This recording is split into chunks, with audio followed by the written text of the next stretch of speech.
Have you ever found yourself in this situation? You're wasting time on your phone watching video after video of people making a better job of playing guitar than you. Your self-worth as a musician is plummeting, and your confidence in your own playing and future hopes on the instrument are rapidly fading. The 10-year-old kid playing giant steps at 300 BPM is the final straw.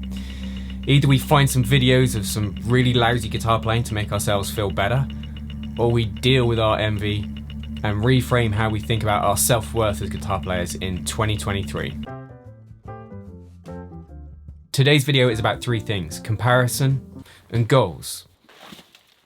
No, not those kind of goals. Goal setting. It's January the 1st, and a lot of people will be setting New Year's resolutions that they will have forgotten by January the 31st. So three things for today that I'd like to cover: comparison, goal setting, and lastly, the number one thing that I think will make the biggest difference to your guitar playing this year.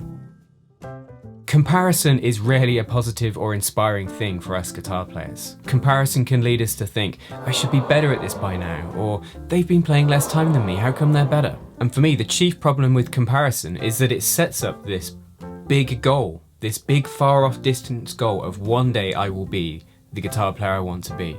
I will be good on the instrument, as good as these other people I'm comparing myself to at the moment. And that just one day I'll be happy with my guitar playing ability. And I think comparison is really unhelpful, and for me it steals the number one thing that should be happening when anyone is playing an instrument, regardless of their ability, and that is enjoyment. That is enjoyment practicing on our own, and that is enjoyment playing with others, which I'll come back to later.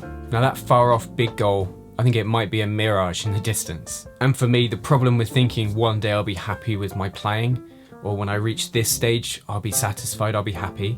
Essentially what we're doing is postponing our enjoyment of the guitar. And just maybe if you think like that, maybe you'll never ever be happy with your own playing.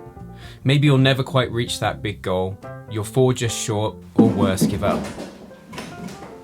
If you aren't excited to pick up your instrument and practice, you don't enjoy practice, then it might be time to rethink, reframe your approach to the instrument and goal setting in general.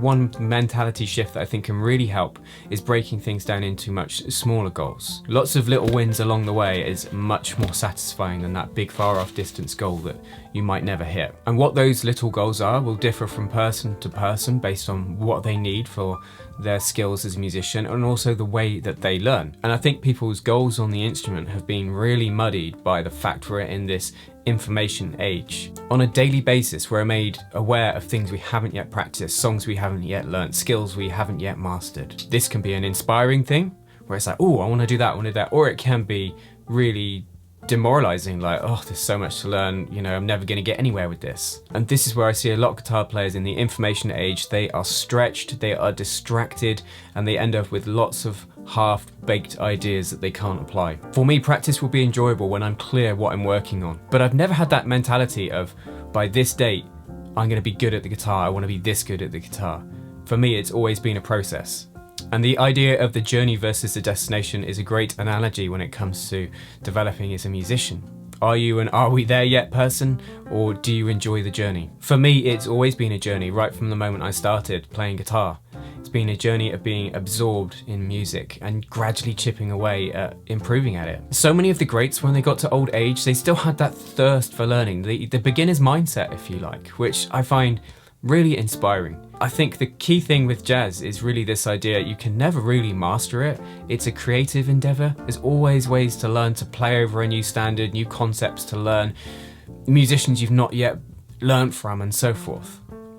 It's never ending. And I think in a society, a world which is all focused around achievement, around hitting your goals, it goes against a lot of that way of thinking. Learning, studying jazz, it's not a tick box exercise. It's not something you can complete, but along the way we can grow as individuals and musicians. So if you're starting to think about your goals for the instrument this year, I suggest trying to break things down into much smaller goals and try and shift away from the need to be that player one day and enjoy the player you are now. Now it's that time of year where I take out my new red planner for the year ahead, and I usually write down a few themes to focus on. And for me, my goals really are more about continuations of good habits that I've tried to sow along the way and establish. And I like to do things in threes, so here's 3 things this year that I'm going to try to focus on, this sort of mentality I want to have throughout the year.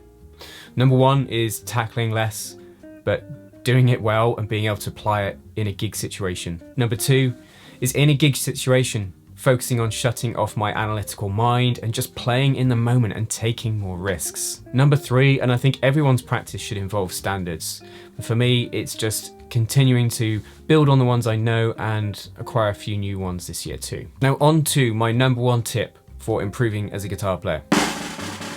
My number one tip for improving on the guitar in 2023 is to play with other people. If you haven't already, put yourself out there, attend a local jam.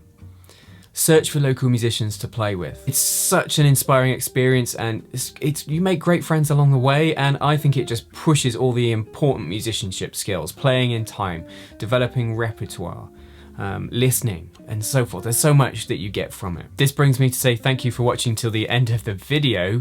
If you'd like to support the channel, ways you can do that, leave a comment, hitting the like button, or you could check out my Patreon page, link in the description. If you've got any questions, let me know. Best of luck with your guitar playing this year. Until next time, you take care.